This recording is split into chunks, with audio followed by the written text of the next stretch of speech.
Welcome to the deep dive. Today, we're plunging into Göbekli Tepe. This is an archaeological site that's it's so ancient and complex. It's basically rewriting the books on early human history. It really is. We're talking, what, around 9,500 BCE? Exactly. That's over 11,000 years old. I mean, think about that. It's millennia, literally millennia, before Stonehenge or the Egyptian pyramids. Which is just staggering when you consider who built it. Right, and that's the core question, isn't it? How did hunter-gatherers, people who were nomadic before settled agriculture, how did they build such a, monumental religious center? So for this deep dive, we're drawing heavily on this fantastic article, Göbekli Tepe, the world's first temple. Yeah, and our mission here is really to pull out the absolute key insights, maybe some surprising facts from that piece, just to help you, our listener, really get your head around why Göbekli Tepe is so profoundly important for, understanding how we evolved spiritually and socially. Prepare for some aha moments, I think. Okay, let's dig into this. First off, the place itself, the sheer scale. Yeah, the article paints this picture of these massive T-shaped pillars, huge stones carved and arranged in these big circular enclosures. And they're enormous. Straight away, you know these weren't houses, right? Too big, too elaborate. Absolutely. The scale, the carvings, the layout, it all points very strongly towards, places of religious worship, ritual centers. And those T-shapes, they're not just abstract, are they? The thinking is they represent sort of stylized humans, maybe headless figures or with arms shown on the sides. That's the prevailing theory, yeah. Representing beings, perhaps ancestors or deities. And they're covered in these amazing carvings, animals like foxes, snakes, birds, and also abstract symbols. Wow. It suggests this really deep connection they felt, between humans, the animal world, and whatever spiritual realms they believed in. And you just have to pause and think about the effort. Moving these massive stones, carving them with, stone tools? Exactly. No wheels, no metal tools as we know them, probably no domesticated animals to help haul things yet. It's just mind-boggling. Thousands of years before all that technology, just sheer human effort and will. It really makes you appreciate their dedication. So, okay, monumental structure, clearly religious. What does this tell us about the people behind it? Who organized this? Well, this is where it gets really interesting. The article floats a really compelling theory about the role of shamans, spiritual mediators. Shamans, like spiritual leaders. Exactly. Figures who were central to organizing the rituals, the ceremonies, maybe even directing the construction itself. They were likely seen as having a special connection to the spiritual world. So not just priests, but maybe charismatic figures too, people who could draw others in. Precisely.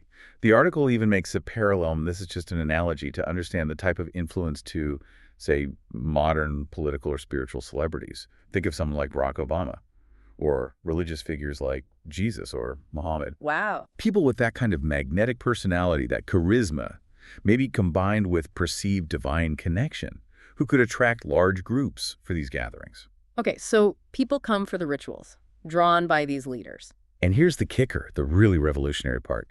The idea is that maybe people started, staying longer. Yeah. Building homes nearby, forming the very first settled communities around this religious hub.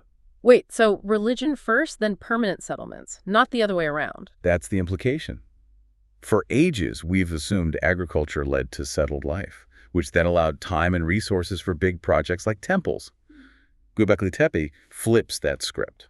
It suggests that shared belief, this spiritual drive, might have been the spark that brought people together to build something monumental before they even fully settled down to farm. It's a huge paradigm shift in how we think about the dawn of civilization. That really is massive. It challenges everything we thought we knew. Mm.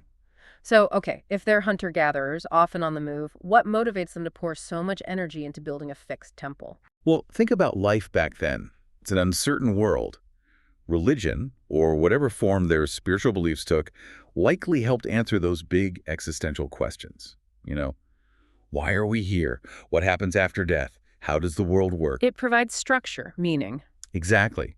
And these gatherings weren't just about abstract beliefs, they were practical too.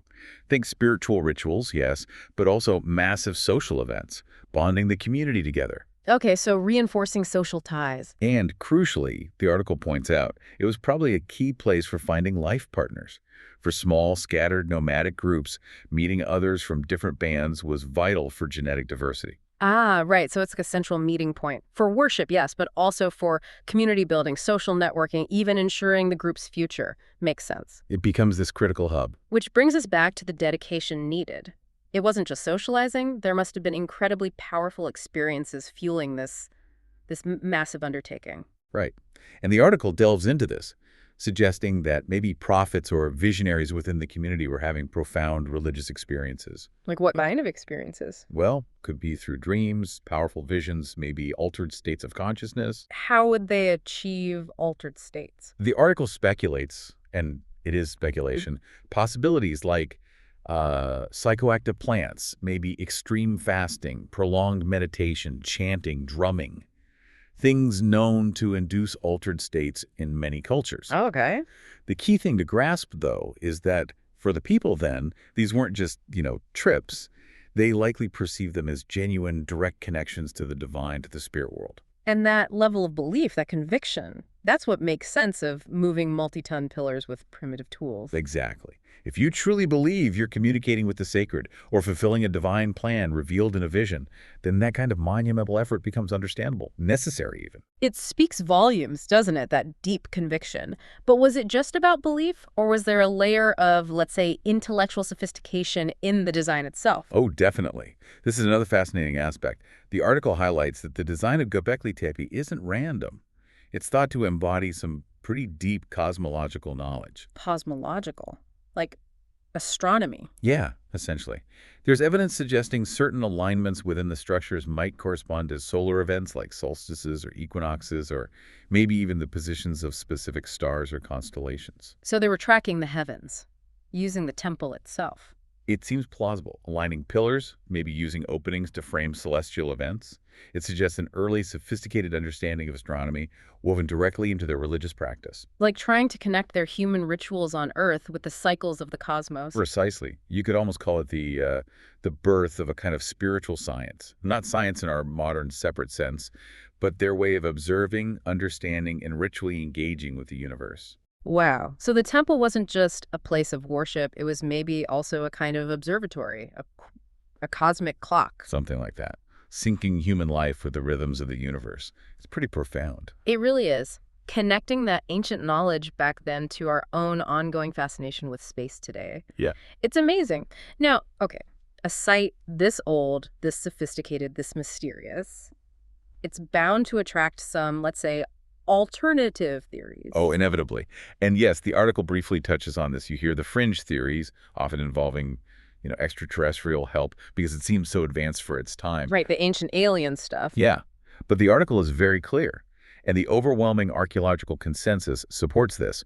Göbekli Tepe is human. It's a testament to human ingenuity, human organization, and human spiritual drive. So built by people during that critical time when societies were shifting from hunting and gathering towards farming and settlement? Exactly.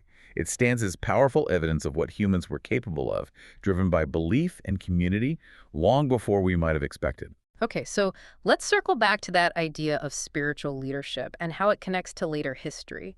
The article draws quite a powerful line. It does. It points to figures we know from recorded history like Muhammad, Jesus, Buddha, Confucius as later examples of these transformative spiritual visionaries, people whose profound insights and charisma literally shaped civilizations. And the argument is that Göbekli Tepe might represent the earliest tangible evidence we have of that same phenomenon. Pretty much, yeah. That intersection of visionary experience, personal charisma, community organization, all channeled through shared belief or worldview. It's like the blueprint, maybe. And this leads to what the article presents as a really core concept, a way to reframe how we think about their worldview. Right.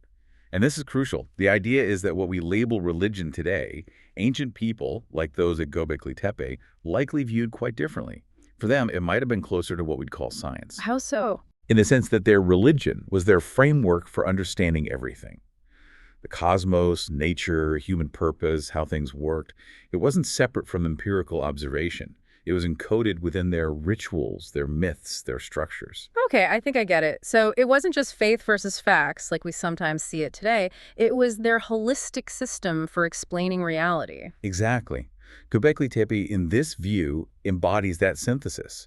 It's belief, yes, but also community, leadership, and their form of early scientific or cosmological awareness all rolled into one. That really does shift your perspective. It makes religion back then sound much more like their fundamental way of knowing the world. Precisely. It's a much richer, more integrated picture. Okay, so let's try and wrap this up. Göbekli Tepe. It's clearly way more than just, some interesting old stones. Oh, absolutely. It's an incredible window into our own past, into the spiritual and social evolution of humanity itself. So what does all this mean for you listening right now? What's the takeaway? I think it offers this really profound insight into how humans, maybe for the first time on such a grand scale, came together to grapple with life's biggest questions.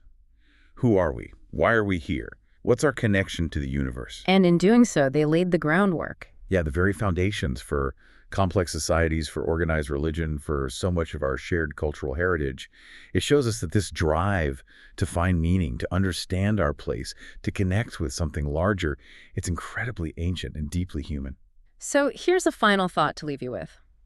If maybe the very first monumental structures built by humankind were created not for shelter, not for defense, but for spiritual reasons, for that search for meaning and connection, what does that tell us about what is truly fundamental to being human? And how might that deep-seated need for meaning and connection still be shaping our world, our societies, and maybe even ourselves today?